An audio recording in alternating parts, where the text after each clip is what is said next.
Bonjour à tous. On va parler maintenant d'une problématique qui est une problématique assez récurrente, dont on a pu parler les années précédentes. Cette fois, sur le front des botnets, il y a quelques bonnes nouvelles qui sont à noter et on va essayer d'en parler ici. Alors, une première définition pour éviter de rester dans un jargon technique. Un botnet, c'est un ensemble de machines qui ont été infectées par un composant malveillant autonome, donc le bot, une contraction de robot. Les botnets sont aujourd'hui utilisés pour la plupart des formes de malveillance qu'on voit sur Internet. Par exemple, envoyer du spam.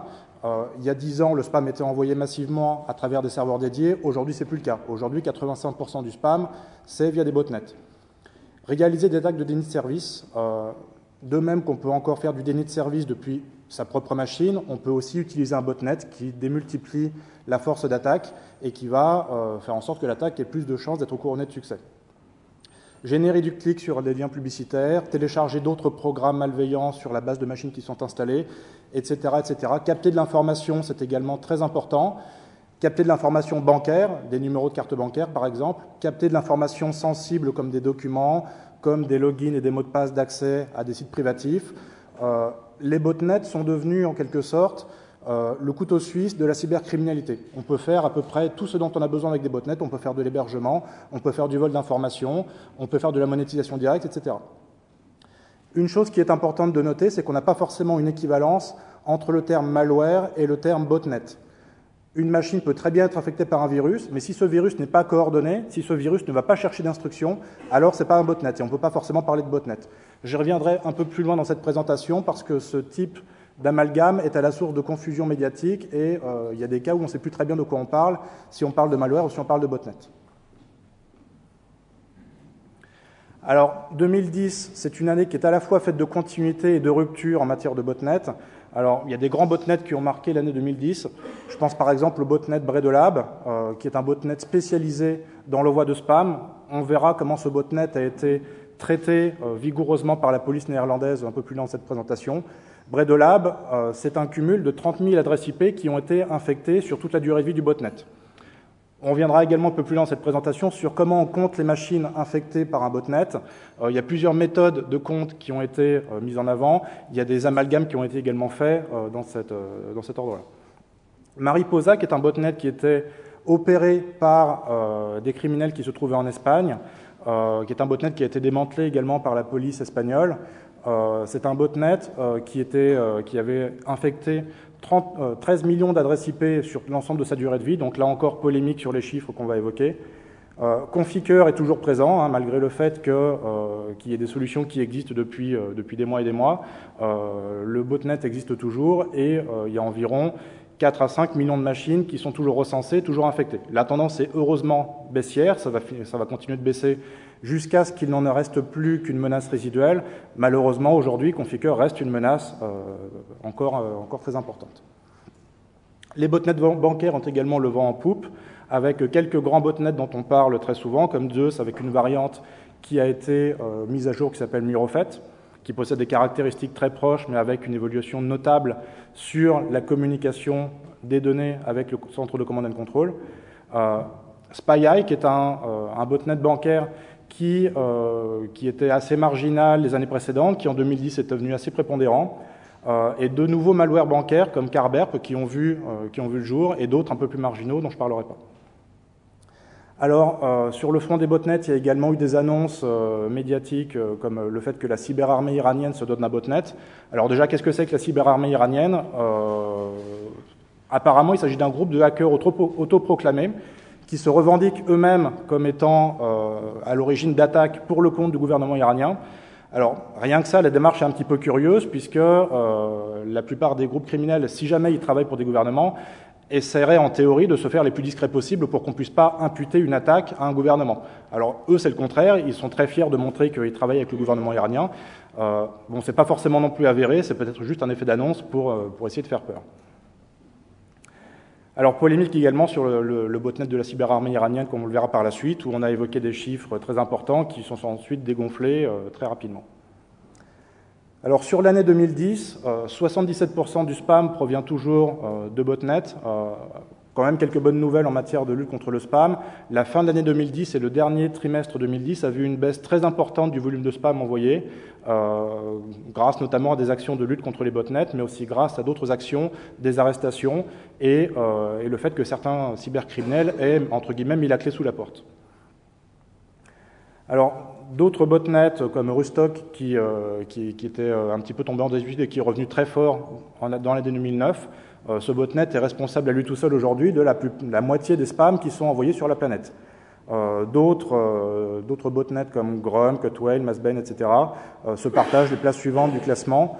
Ce sont des botnets vraiment spécialisés sur l'envoi de spam qui font encore beaucoup de dégâts.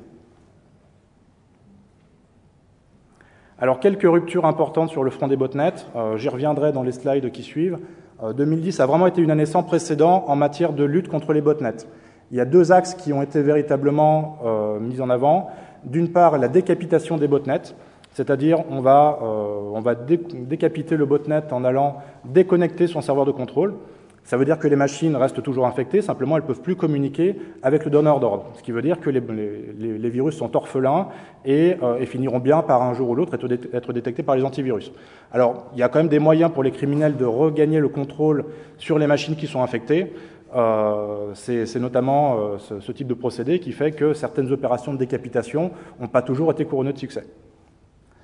Autre axe important de la lutte contre les botnets, c'est que certains opérateurs dans le monde se sont mis à promouvoir des méthodes de notification de leurs abonnés infectés et, pour certains, des méthodes vraiment musclées de mise en quarantaine des abonnés infectés. C'est-à-dire on va les déconnecter d'Internet le temps qu'ils se désinfectent et on les rebranchera à Internet lorsqu'ils auront été désinfectés. C'est notamment le cas des Pays-Bas.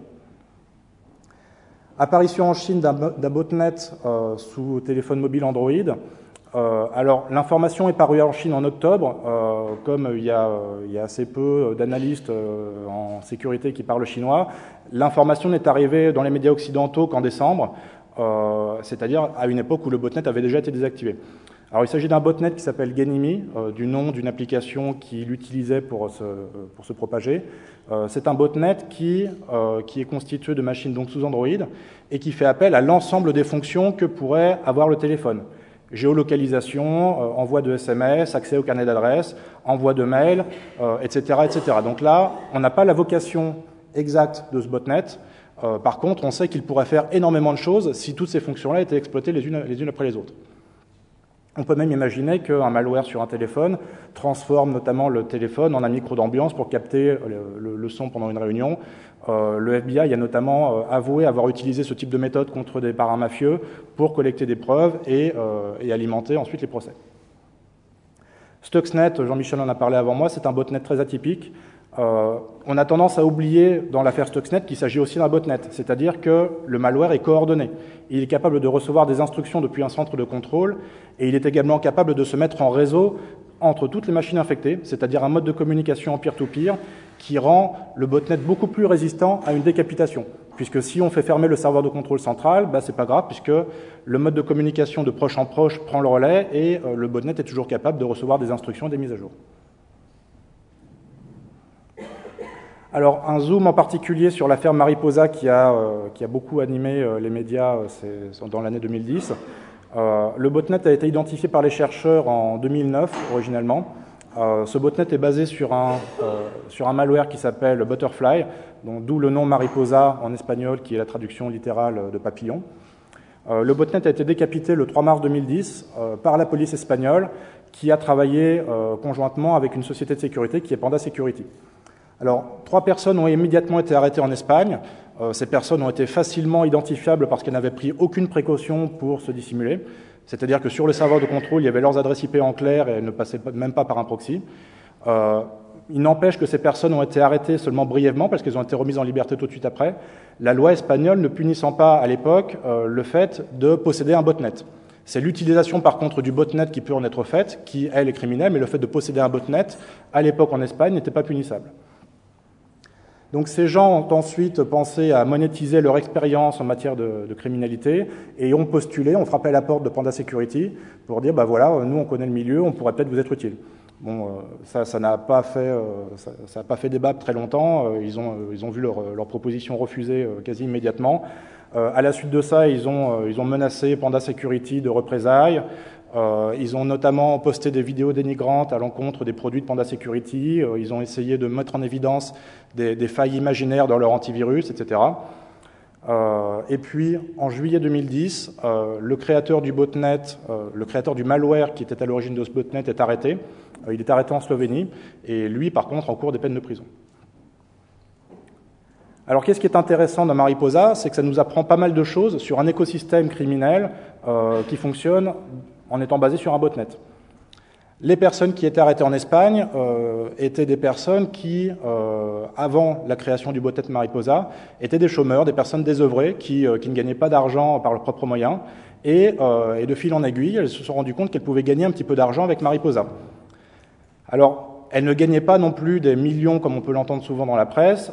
Elles gagnaient simplement 3 000 € par mois chacune en moyenne, ce qui est un revenu déjà assez intéressant, mais ce n'est pas un revenu qui permet de s'enrichir. C'est plutôt un revenu comparable à une activité professionnelle.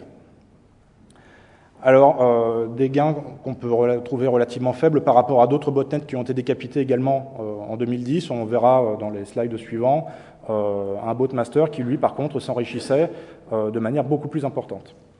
Alors, polémique sur les chiffres, parce que au départ, il était très clair que 13 millions d'adresses IP avaient été infectées sur la totalité de la durée de vie du botnet, c'est-à-dire vraiment depuis sa création.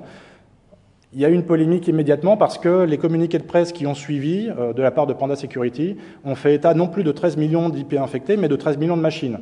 Et là, on n'est plus du tout dans le même ordre d'idées, puisque une machine peut très bien avoir plusieurs adresses IP. Du jour au lendemain, un fournisseur d'accès qui possède des adresses IP dynamiques, l'adresse IP de la personne infectée va changer, ce qui va faire numériquement un en plus sur le décompte du botnet. Maintenant, le créateur même du botnet a complètement démenti ces chiffres. Lui, il a avancé des chiffres de entre 100 000 et 900 000 machines qui étaient connectées simultanément au botnet.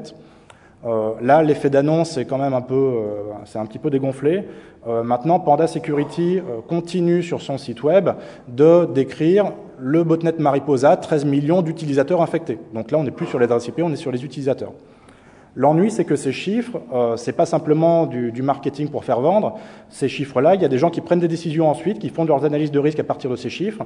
Et ces chiffres-là se sont retrouvés notamment devant le Congrès américain par le directeur du Cybercommand américain, qui faisait une présentation sur les menaces informatiques. Donc derrière, ça peut avoir des conséquences très importantes sur l'évaluation du risque. Alors Bredolab, c'est également un botnet qui a beaucoup fait parler de lui, qui est un botnet un petit peu différent de Mariposa, puisque Bredolab était destiné vraiment à envoyer du spam. Mariposa était uniquement utilisé sur un mode locatif, donc les créateurs de Mariposa avaient un site web sur lequel les gens pouvaient s'inscrire pour louer le botnet pour une tâche ou pour une autre. Bredolab, c'est un botnet privatif qui est utilisé par une personne pour envoyer du spam à la demande de commanditaires qui peuvent être, par exemple, des sociétés qui diffusent de la contrefaçon pharmaceutique, de la contrefaçon de produits de luxe, etc. Le 25 octobre dernier, le botnet a été décapité sous l'action conjointe des forces de l'ordre néerlandaises et de d'une société de sécurité néerlandaise, Fox IT, et du CERT gouvernemental néerlandais. Alors, petit aparté également, ce type d'action conjointe est une nouveauté qui est en train de se systématiser. Il y a une époque, il y a une dizaine d'années, il était assez difficile de penser que des forces de police puissent collaborer avec des entreprises de sécurité autour de ces problématiques. Aujourd'hui, c'est en train de devenir quelque chose de beaucoup plus fréquent, beaucoup plus courant, et des tabous sont en train de tomber, entre guillemets. Alors, 143 serveurs de contrôle utilisés pour Bredolab ont été déconnectés d'un seul coup. Tous ces serveurs de contrôle étaient hébergés chez un même hébergeur qui s'appelle LeaseWeb, qui est un hébergeur néerlandais. Petit aparté également sur les Pays-Bas. Les Pays-Bas sont aujourd'hui l'un des principaux pays qui hébergent de la malveillance en matière de botnet. On a souvent tendance à dire que les botnets sont hébergés en Ukraine, en Russie. La réalité, c'est que beaucoup de botnets sont hébergés au vu et au su de tout le monde, dans des pays développés, les Pays-Bas par exemple, les États-Unis, etc. Donc là, il n'y a pas que les pays de l'Est qui sont montrés du doigt, mais également des pays tout à fait développés et proches de chez nous. Alors l'annonce initiale de la police néerlandaise faisait état de 30 millions de machines qui étaient infectées, donc ce chiffre-là, on peut également le mettre en doute au regard de l'argument qu'on a développé sur Mariposa. 30 millions de machines, ça en ferait, il faut remettre ça dans le contexte, ça en ferait vraiment le plus grand botnet de tous les temps. Donc une menace, ce qui serait l'équivalent d'une alerte rouge à l'échelle vraiment du pays. Alors par contre, le commanditaire du botnet de Bredolab, lui, gagnait beaucoup plus d'argent que les commanditaires de Mariposa, puisque cet individu qui a été arrêté en Arménie, ses gains estimés étaient de l'ordre de $100 000 par mois. Donc là, on peut véritablement parler d'un enrichissement personnel et pas simplement d'une activité d'appoint pour gagner de l'argent. Là, on est véritablement face à une criminalité très organisée et de très grande ampleur. Alors donc, quelques polémiques sur cette action de fermeture par les forces de l'ordre, la polémique sur les chiffres. Polémique plus importante sur le fait que les forces de l'ordre ont utilisé les serveurs de contrôle, c'est-à-dire qu'ils ne se sont pas contentés de les déconnecter, ils ont utilisé les serveurs de contrôle de Bredolab pour notifier toutes les personnes qui étaient infectées, pour aller diffuser sur leur machine un signal, une redirection dans leur navigateur pour dire « Attention, vous avez été infecté par Bredolab, vous devriez utiliser un antivirus pour vous désinfecter, etc. » Donc là, il y a une polémique parce qu'on est face aux forces de l'ordre qui utilisent un botnet à l'encontre vraiment de toutes les lois qui peuvent exister au niveau des Pays-Bas ou même de l'Union européenne pour alerter les utilisateurs. Donc là, on peut dire avec certitude que les forces de l'ordre néerlandaises ont enfreint leurs propres lois. Maintenant, j'ai pas beaucoup entendu non plus dans la presse de gens qui s'en plaignaient. C'est des choses après qui sont en train de se banaliser pour le meilleur comme pour le pire. Polémique également, parce que ça n'a pas non plus fait beaucoup les titres de la presse, mais le botnet a ressuscité quelques temps plus tard. Alors il était très affaibli, certes, mais les criminels ont trouvé un moyen de reprendre le contrôle sur une partie du botnet en mettant en place un serveur de contrôle qui se trouvait ailleurs. Et donc, aujourd'hui, Bredolab existe toujours, même si ses effectifs ont été largement diminués. Alors, la lutte contre les botnets Zeus. Zeus est l'un des malwares bancaires qui a le plus fait parler de lui en 2010. Zeus est un malware qui permet de faire du vol d'informations bancaires, type carte bancaire, type login d'identification à des sites bancaires, mais également vol d'identifiants d'accès à des webmails ou tout type d'informations qui pourraient intéresser les pirates. Le 9 mars, on a vu un premier signe favorable contre les botnets Zeus. Il y a un hébergeur qui se trouvait en Ukraine, au Kazakhstan, qui s'appelait Troyak. Littéralement, ça veut dire troyen, donc on annonçait clairement la couleur au niveau des clients de cet hébergeur, qui a fermé ses portes à la suite d'une pression conjointe de différents groupes et différentes sociétés de sécurité. L'hébergeur a donc été complètement déconnecté d'Internet. Immédiatement, ce qui s'est passé, conséquence directe, entre 1 tiers et 50% des botnets Zeus ont été décapités instantanément parce qu'il y avait une très très forte concentration de serveurs de contrôle Zeus au niveau de cet hébergeur. Bon, depuis, les botnets Zeus sont réapparus à d'autres endroits. Maintenant, c'est pour dire que certains hébergeurs concentrent véritablement un niveau de fraude très important et qu'une action ciblée en direction de ces hébergeurs peut avoir un impact très fort en un temps très court. Alors Zeus, pourquoi est-ce que c'est intéressant pour les criminels ? Parce que c'est un malware qui est à la fois extrêmement évolué, extrêmement performant, mais aussi extrêmement simple à mettre en œuvre. C'est d'autant plus simple qu'en 2010, on a vu l'apparition d'une, entre guillemets, université de la cybercriminalité. En fait, il s'agit ni plus ni moins qu'une offre de formation en ligne où vous avez une personne qui allait vous former avec des supports pédagogiques à l'appui, entre autres à l'utilisation d'un botnet Zeus. Donc des choses qui sont utiles pour un criminel débutant qui voudrait prendre en main rapidement ce type d'outils. C'était des prestations qui existaient auparavant, mais qui étaient masquées. La grande nouveauté, c'est qu'aujourd'hui, on voit un site web sur lequel on peut avoir le programme de formation qui est dispensé par le criminel. Alors la lutte contre les botnets Zeus, ça passe également par l'arrestation d'un certain nombre de personnes. Il y a près de 120 personnes qui ont été arrêtées cette année, qui se trouvaient au Royaume-Uni, aux États-Unis et en Ukraine. Il s'agit d'un gang en fait qui a été démantelé, qui aurait permis de voler environ 10 millions de dollars américains sur une durée qui est de l'ordre de plusieurs mois. Alors le problème, c'est que le message est un peu ambivalent, c'est-à-dire qu'il y a beaucoup de personnes qui ont été arrêtées, qui ont été condamnées. Le problème, c'est que le cerveau du gang, qui était Viktor Pleshchuk, lui a bénéficié d'une peine extrêmement légère, puisque la justice russe, qui l'a arrêté en Ukraine, ne lui a donné finalement qu'une peine de 4 ans de probation. Il ne fait pas de prison ferme. Il a juste été condamné à rembourser ses gains. Donc derrière, le message qui passe au criminel est assez malheureusement clair. On peut gagner 10 millions de dollars en volant de l'argent à des gens et ne pas faire de prison ferme, même en étant arrêté.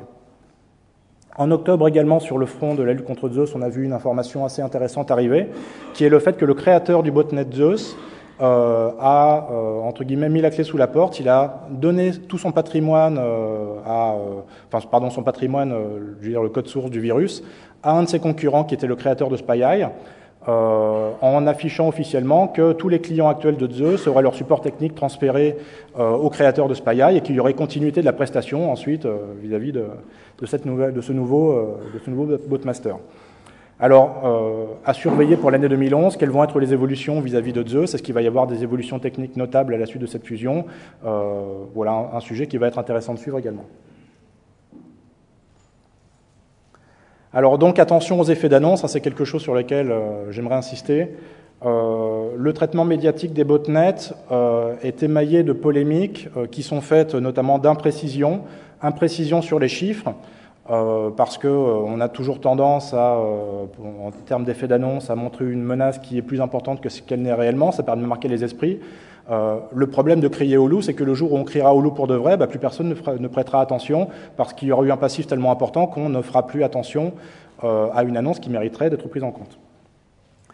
Alors, il y a des botnets qui sont des botnets tout à fait imaginaires, c'est-à-dire qu'on a pris un peu l'habitude de parler de botnets en remplacement du terme virus ou malware, et donc la presse se fait parfois l'écho de botnets qui n'existent pas, qui sont simplement des virus, dont il n'est pas du tout établi qu'il y ait une coordination, parce que c'est vraiment ça ce qui forme l'âme d'un botnet, c'est le fait qu'il y ait coordination des machines infectées. Il y a des amalgames, par exemple quand on dit le botnet Zeus, c'est un amalgame, c'est une simplification sémantique. La réalité c'est que chaque client de Zeus possède son propre botnet qu'il va exploiter dans son coin, et Zeus c'est une galaxie de plusieurs dizaines voire centaines de botnets, et chaque botnet est une menace particulière. Mais on ne peut pas parler d'un macro botnet Zeus, il s'agit vraiment de plusieurs menaces et d'une agrégation de botnets. Quelques angles morts, il y a des botnets dont on parle assez peu, et donc des malwares qui restent sous le radar de la presse, ce qui est un petit peu dommage, mais ce qui est aussi compréhensible, puisqu'il y a souvent un effet boule de neige dans la presse. Lorsqu'une information est publiée, elle est souvent reprise dans des autres journaux, etc. Donc c'est aussi à nous, en tant qu'experts, d'aller mettre le doigt sur les menaces qui sont vraiment importantes et de faire un travail pédagogique vis-à-vis de la presse. Et puis il y a également des manipulations là, qui sont vraiment difficiles à expliquer. Notamment la société Checkpoint qui édite l'antivirus Zone Alarm, qui a diffusé sur sa version gratuite de Zone Alarm une pop-up à tous ses clients pour dire attention, il y a une nouvelle menace qui est apparue, qui est Zeus version XYZ, et mettez à jour vite votre antivirus et achetez la version payante. Donc une tactique typique qu'on voit se développer surtout sur les scareware, les logiciels qui font peur, qui vont faire semblant de scanner votre machine, mais qui vont par contre vous demander de l'argent pour vous désinfecter. Ce qu'ils ne vous auront pas dit avant, c'est qu'ils vous auront également infecté. Donc une tactique de communication au niveau de Zone Alarm, qui est une tactique de communication assez maladroite et qui tire parti de ce type de ficelle.